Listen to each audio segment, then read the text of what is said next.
मैं अभी आपसे रोक लेता हूँ। देखिए मनमोहन सिंह ने आपने जो झूठ बोलने का आरोप लगाया, 300 रुपए की सब्सिडी मिलती है, झूठ है 300 रुपए की। सिलेंडर 1140 रुपए का ही है। सरकार ने चुनाव के पहले ठीक 1 महीना पहले 300 की छूट दी थी, ठीक है कि 300 रुपए हम छोड़ दे रहे हैं तुम्हारे। अभी सबको पता है जनता को कि जैसे चुनाव खत्म होगा, जैसे आपने कहा कि कोविड के बाद हमने पैसा बढ़ा दिया, मतलब जो 5 किलो राशन जो था उसके बदले में गैस के दाम बढ़ा दिए। आप गांव चले जाओ, वो तो गांव गया हूँ, हर एक गांव जाता हूँ, मैं अभी भी जाता हूँ, गांव में सब सिलेंडर रखे हुए हैं, लोग लकड़ी पे खाना बनाते हैं, आप देख लो जाके। मैं आपको 70% प्रधानमंत्री कहाँ बढ़ाएगा 700 रुपये, कहाँ बढ़ाता है? गेहूं बेच बढ़ाएगा क्या? वही भाई गेहूं तो 700 रुपये बिकेगा नहीं, उसका 5 किलो।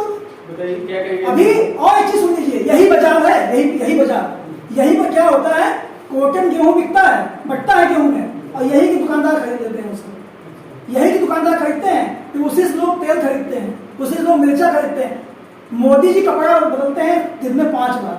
अरे तो कोटा कपड़ों के दिए होते कि भाई लड़का बच्चा जो है उनके चड्डी की व्यवस्था कर दी होती है। कपड़े बदलते हैं 5 बार, इस पर थोड़ा ऐसा है। मैं आपसे मोदी जी कपड़े बदलते 5 लाख, ये तो एक नया डायलॉग आया है। इसके पहले जो डायलॉग था वो बताते हैं आपको। 10 लाख का सूट एक डायलॉग आया था, बराक ओबामा ने उन्हें गिफ्ट कर दिया था, खरीद के नहीं पहना था। लेकिन सर मेरा एक क्वेश्चन है, जो सारे खटाखट का जो चल रहा है 8,500, 5,000, 8,500 रुपया महिलाओं के खाते पे, इसका क्या फर्क होगा चुनाव में? इसका खटाखट जो भी योजना जो चला रहे हैं दादी जी, नहीं, जो इसका खटाखट का जो भी परिणाम आएगा 5 चरण तो हो चुके हैं, बाकी लंबा समय नहीं बचा है। बिल्कुल ठीक 4 तारीख को बैठ के दोबारा बुला लेना सबको। लेकिन मैं आपसे एक क्वेश्चन कर रहा हूँ, मैं थोड़ा आपसे भी रुक लेता हूँ। अमित सिंह जैसे अभी आए थे लखीमपुर में, उन्होंने दावा ठोक दिया कि 190 हम जीत रहे हैं। अभी कुछ 5 चरण के चुनाव हुए हैं, उसमें इन्होंने 300, इनको कैसे याद हो जाता है कि ये चुनाव इतने?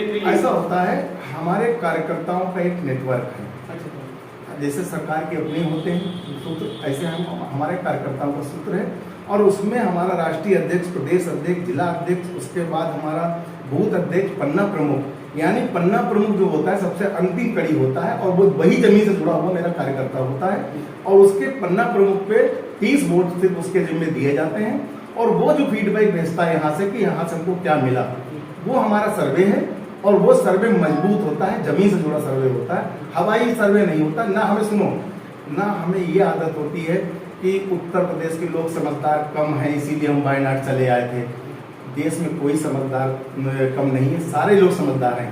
मगर ये तोहमत जो राहुल गांधी ने लगाई है उत्तर प्रदेश के लोगों को, इनको बेवकूफ साबित करने की कोशिश की है वायनाड जाकर के, यूपी के लोग कम समझदार हैं। करारा जवाब देगी इस बार, रायबरेली से भी इनको भेज देगी वापस। रायबरेली से भेज देगी भाई, तीसरी दलील बताइए आप। जमानत जब्त हो रही है रायबरेली में, भारतीय जनता पार्टी जमानत जब्त हो रही है, जमानत जब्त हो रही है। तो अमेठी में की स्मृति ईरानी को कांग्रेस का जो है ये कार्यकर्ता, सामान्य कार्यकर्ता, वो चुनाव हरवा के भेज देगा। अयोध्या आ गए हैं अयोध्या भी अयोध्या यहाँ पे तो श्री राम, अयोध्या, हाँ वही बात है। मोदी जी श्री राम, अयोध्या में गुजरात की कंपनियां आके इतना छा गई है कि वहाँ के लोकल लोगों की जमीन कौड़ी के दाम पे खरीद के गुजरातियों को बेच दी गई। सब यहाँ देखिए जो रोड बन रही है लखीमपुर वाली, ये कौन कंपनी बनवा रही है? कहाँ की कंपनी है? गुजरात की कंपनी है, सब गुजरात की कंपनी। ये 2 गुजरातियों ने पूरे देश को गुजरात को बेच दिया है। तो गुजरात भले ही जीत जाए, सब सीट ले आए, लेकिन पूरे देश में एक चीज बताओ आप, अभी मैं व्यापार मंडल की व्यापार के मंडल के मैं इसी से पूछना, क्योंकि व्यापार के बातों को अगर हमें आप देखिए पॉलिटिक्स की बात करेंगे वो व्यापार की करेंगे। अब मैं इनसे मोदी से मतलब जो आजकल सरकारी योजना है या रेलवे हुआ या एयरपोर्ट, इसको प्राइवेट में क्या लाभ है और उससे क्या होगा? क्यों सर जो इसका आरोप लग रहा है कि हर स्टेशन हर एयरपोर्ट को भेजा जा रहा है, इससे क्या मोदी की क्या योजना है? इस पर थोड़ा जिक्र। ऐसा मैं आपको एक चीज बताना चाहूंगा कि देश की स्थिति जब बिगड़ने लगती है या घर की स्थिति बिगड़ने लगती है तो आदमी घर को चलाने के लिए कुछ न कुछ इंतजाम करता है। वैसे ही देश को चलाना कोई छोटी मोटी बात नहीं है। इसको चलाने के लिए हमें अगर अपनी कुछ चीजों के साथ समझौता करना पड़ेगा तो इसमें कोई गुनाह नहीं कर रहे हैं। और मैं समझता हूं हमारे लिए देश पहले है। जब देश होगा तभी सब चीजें होंगी, और जब देश नहीं होगा तो कुछ भी नहीं। एक बहुत ही महत्वपूर्ण मुद्दा है। हमें एक चीज बताइए आप, अभी मैं यहाँ आ रहा था तो हमें छुट्टा जानवर बहुत दिखाई पड़े। ये छुट्टा जानवर गांव में पूरी फसल जो है नष्ट कर देते हैं और गाय के नाम पर इतनी गौशालाएं खुली हुई हैं और सब भाजपा कार्यकर्ताओं की हैं। सब भाजपा कार्यकर्ता उन गौशालाओं चलाते हैं, उसकी गाय का पैसा खाते हैं, एक गाय का पैसा आता है और वो गाय जो है चलती है खेत।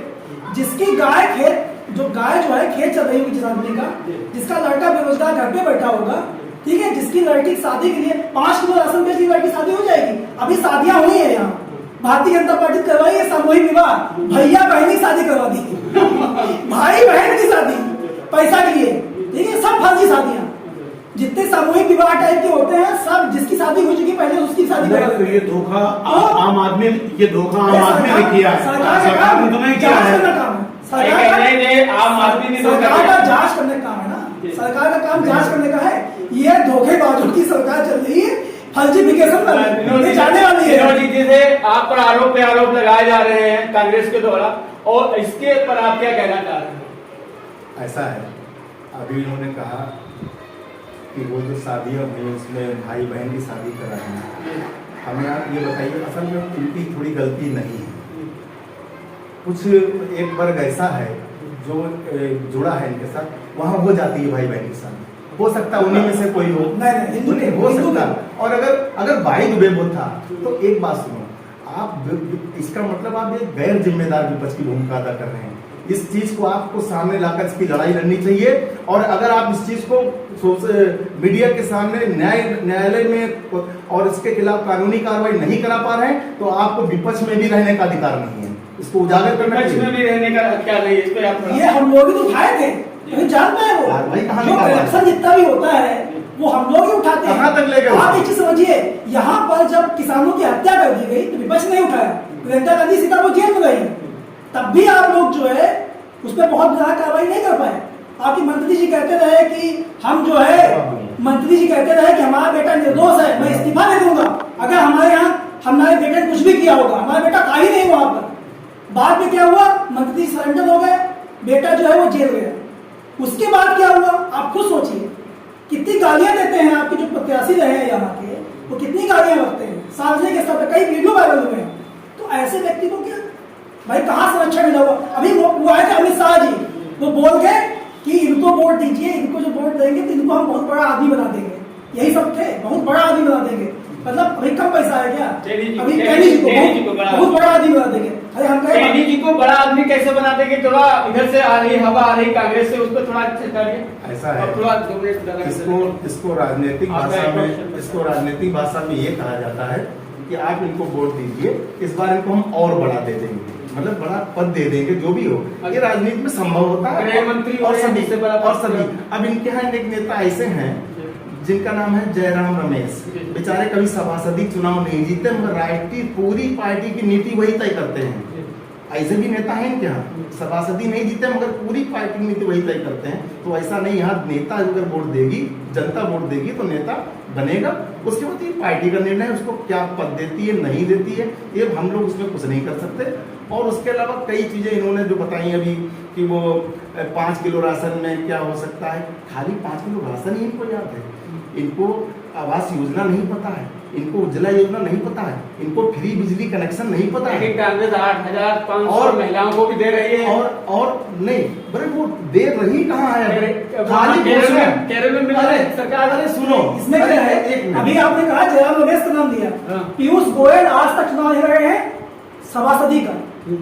आपको मैं 1000 नाम भाजपा गिना दूंगा, ठीक है। मोदी जो है मुख्यमंत्री बने थे गुजरात के, उसके पहले वो अपने घर में चुनाव लड़ रहे थे, बाकी समझो छोड़िए। अब 1 मिनट बचा है। हेलो, मैं अपनी बात जल्दी खत्म करता हूँ। इन्होंने कहा पीयूष गोयल को मैं क्या कहते हैं, पार्टी का वो नीति निर्धारण करता नहीं कहा जाता है। नीति निर्धारण करता टीम में वो नहीं है, वो जो सभासदी नहीं लड़े हैं वो पार्टी की नीति तय करते हैं। और वही पार्टी का बंटा ढार करने में सबसे ज्यादा योगदान उन्हीं का है, वो हम नहीं बोल रहे हैं। हमारी चिंता करने की जरूरत नहीं है, वो इन्हीं के पार्टी के लोग ही सब बताते हैं। देखिए, इसमें चुनाव की गर्मागर्मी चल रहा, 5 चुनाव चल रहा है और इसके अंतर्गत यहाँ पर कांग्रेस से यतीश शुक्ला जी और सोशल मीडिया के अध्यक्ष और यहाँ पर ओबीसी मोर्चा से जिला मंत्री विनोद जी हैं और व्यापार से हमारे व्यापार मंडल से पूर्व शिवगोपाल जी। सर, इन लोगों की बातें सुन के आपको इन हिसाब से लगा कि क्या इस व्यापार को लेकर, क्योंकि मैं आपसे व्यापार पर ही बात करूंगा कि आप उन्हीं के बीच में रहते हैं, उनकी समस्या सुनते हैं, अगर सरकार कोई भी होती है तो व्यापारियों को ऐसी क्या सुविधा दी जाए कि उन्हें बहुत काफी आराम मिले? देखिए, व्यापारी होने के साथ साथ मैं इस देश का नागरिक भी हूँ। मैं इतना बताना चाहता हूँ कि इस देश में 140 करोड़ की जनता में, हिंदू बाहुल्य जनता में, कांग्रेस के शासन में और अन्य शासन में हम अपने राम जी का मंदिर तक नहीं बनवा पाए थे। पूरा आदमी इस बात के लिए भीख मांग रहा था अन्य सरकारों से कि हमको हमारा मंदिर दे दिया जाए, और हिंदू बाहुल्य देश में होने के बावजूद भी हमको इसके लिए रोना गिड़गिड़ाना पड़ता था। मैं तारीफ करूंगा मोदी साहब की, जिन्होंने हिंदुत्व को जो है एक नई दिशा दी और हमारे आराध्य राम जी को उन्होंने अयोध्या वापस दिलाई। अब मैं एक चीज और भी कहना चाहता हूं, पूरे हिंदुस्तान ने, विश्व के लोगों को ये सोचना चाहिए कि पहले रामचंद्र जी पैदा हुए थे या बाबर पैदा हुए थे। अगर बाबर पहले पैदा हुए तो पूरा अयोध्या बाबर जी को ही दे देना चाहिए था, राम जी को नहीं देना चाहिए। इस पर आप क्या बोल रहे हैं? बस 1 मिनट है। हाँ, देखिए, नंबर 1 तो मोदी जी राम मंदिर के लिए केवल प्रधानमंत्री थे, इसलिए उनका इतना श्रेय आता है कि वो प्राइम मिनिस्टर है। बाकी कोर्ट का फैसला है, कोर्ट के फैसले को ये मोदी जी अपना बताते हैं। इससे पहले कोर्ट का फैसला क्यों नहीं दिया? इससे पहले कोर्ट का फैसला क्यों नहीं दिया? आपको लगता है कि कोर्ट मोदी जी के दौरान में काम करता है? क्या आपको लगता है कि राजीव गांधी जी ने राम मंदिर के वहां पर ताले खुलवाए थे? रात को ताला खुला और सुबह ताला बंद कराया गया। और सुनिए, कांग्रेस के शासनकाल में ही कोर्ट में केस गया ये। और कल क्या है, इनके बहुत बड़े जो एक संबित पात्रा है वो कल बोल गए कि भगवान भी जो है वो मोदी जी के भक्त हैं, तो बुलवा देते हैं। और भगवान ही अभी इसलिए अधूरे मंदिर का प्राण प्रतिष्ठा किया ना आपने, शंकराचार्य जी बोले हैं कि हम जो है मंदिर जैसे पूरा बन जाएगा,